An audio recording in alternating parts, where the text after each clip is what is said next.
À votre année terrestre, votre soleil sera à son zénith. Le zénith en termes anciens est à la fois l'aube et le crépuscule puisqu'il se positionne à la jonction des deux.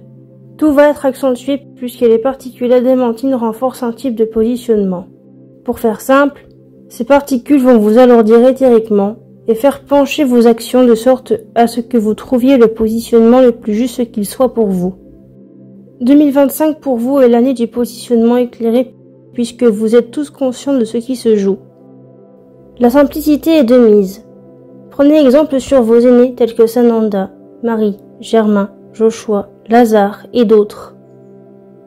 Ils ont tous vécu des périodes similaires, mais à leur échelle. Ce qui est différent dans ce cas, c'est que c'est individuel et collectif. Ce qui complique la vue du futur puisque tous les fils sont entremêlés et il suffit qu'un nœud ne soit pas défait pour que tout change ou rien ne change. Certes, ce que je dis est relativement complexe, puisqu'à l'échelle collective, ça l'est. Prenez soin de vous et portez assistance lorsque vous êtes en mesure de le faire. L'allégorie du colibri est assez bien pour cela. Les particules adamantines qui vont descendre en masse sur vous risquent de vous désancrer.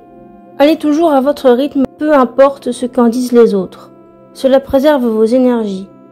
Si ancrage il faut, ralentissez et allez au milieu de la nature. Cela peut se traduire par regarder un oiseau chanter.